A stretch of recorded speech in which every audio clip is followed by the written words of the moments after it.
Welcome back to a video that nobody has ever asked for, and a series that no one's ever really going to be watching, but hey, we're doing it for funnies. This is actually the second video in the series where you get to make anything. However, we did one testing part in a location undisclosed some time ago, which basically concluded what I should be doing with some of this. Now, the two main areas of issues that we have with putting this dual disc onto my motorbike, or any bike in general, is sort of, well, in two parts. These two parts, to be specific.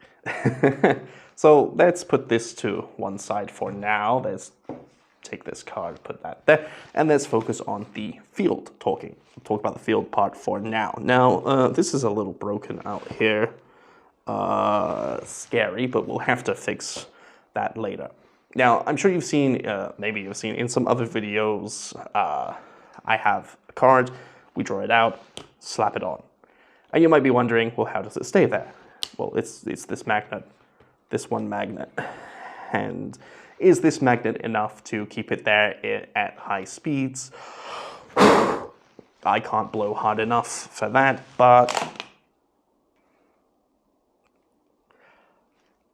yeah, so one magnet might not be enough to keep it on, as we can see. So what we can do to increase the force of this being stuck on is have a second magnet.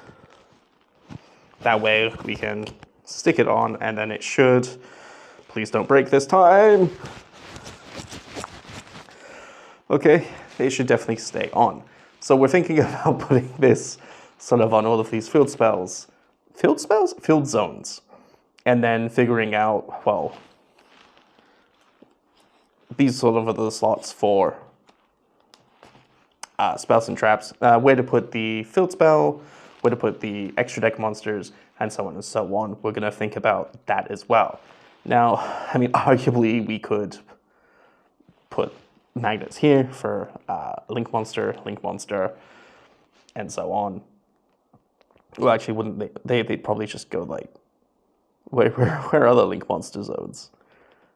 Like here and here? Well, that seems weird, doesn't it?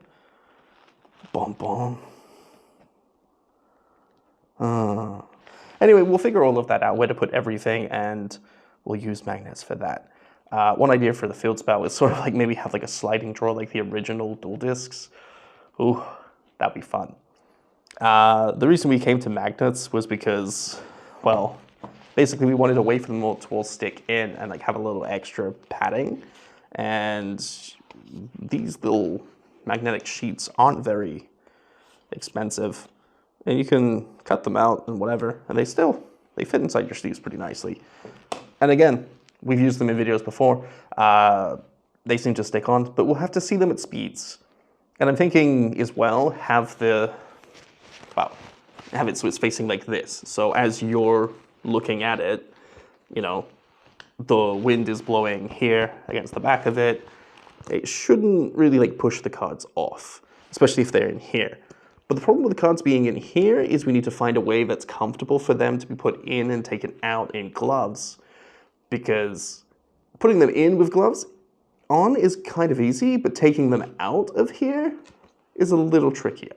So we have to figure a few things out for this, and then we can build on this, make it stronger, because I don't know if you heard it on the audio, but it did kind of crack at the back and tear. There's a big old tear on the back of this now. You can kind of see it here. Ugh. But yes, that's basically all of this. And so let's dive into this part. So with the field area like out of the way, we just need to map out where things go and figure out what we're going to do with that, and that should be fine. Let's move on to this, the deck, the graveyard, and the straps. Also the life points. Now, here are the few things that we can talk about the life points. Where are they going to go? We could either try and put like a calculator or something in here, see if we can work something out with that, or we could probably just use our phone as a life point counter. Really depends how we're going to be dueling someone else on our bikes. That's sort of it. Now, that will be just a challenge for another time. How to, record everything and send it to someone in real time so that we can actually play a game of Yu-Gi-Oh! While being on the bike. That'd be kind of cool. That's a goal. Will we achieve that this year? Will we achieve that ever? Let's find out together, shall we? Now, we'll put the life points sort of like last because that's a last sort of thing to do, I suppose. Deck obviously goes here, graveyard here. Now, or the other way around. Well, the deck and the graveyard, they go like here and here. No, yeah, graveyard goes here, deck goes here. I always get confused when I don't have like the fields on, and I don't know why. But yeah, I guess like this looks more like this is where you would put the deck, but it isn't. It just isn't for some reason. My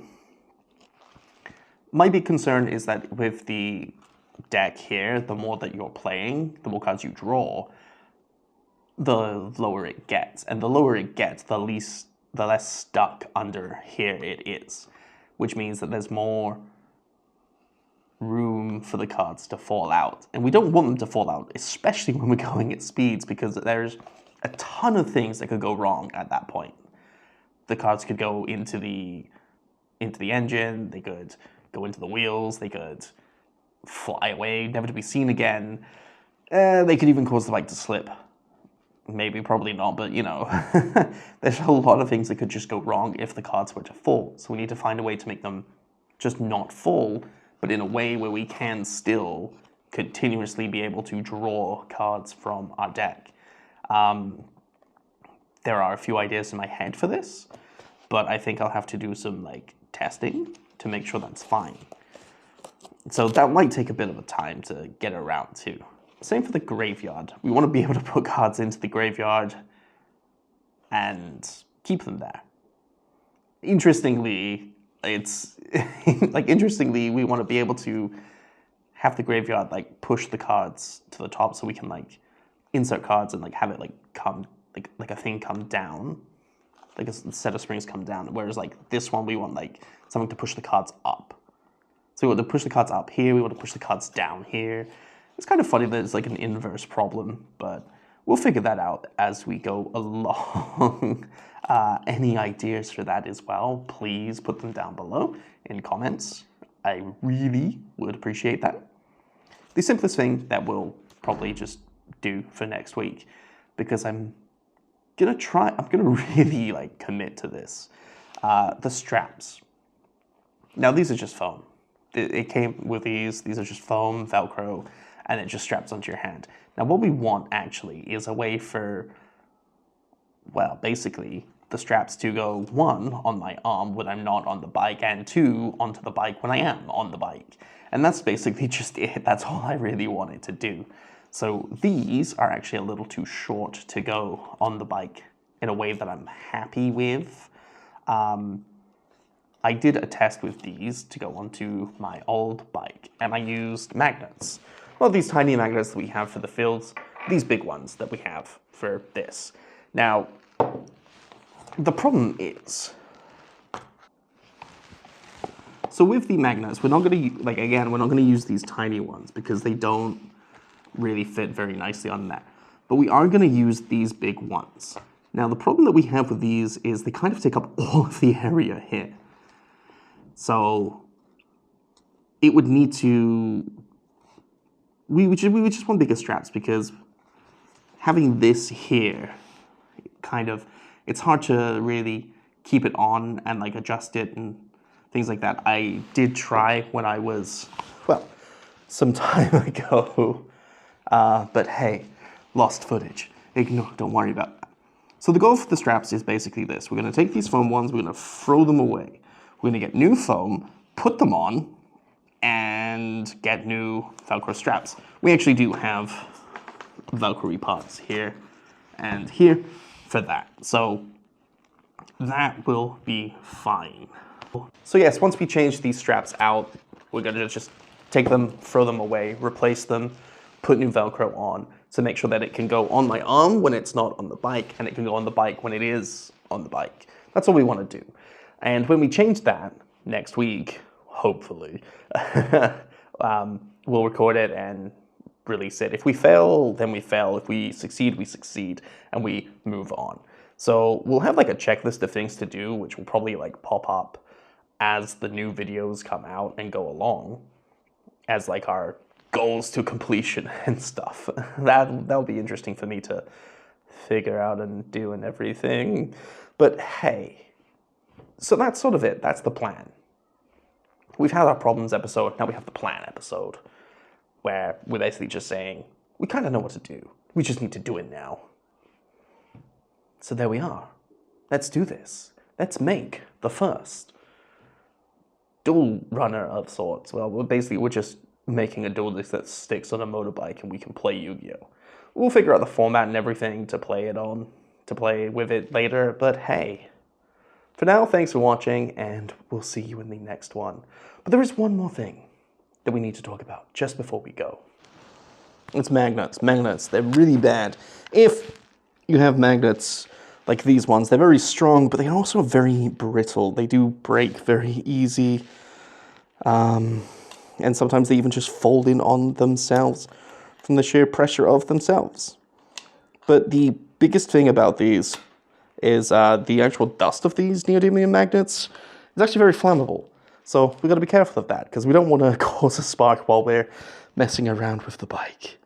That would be very dangerous. So hey, like, comment, subscribe, all of that jazz, and we'll see you in the next one.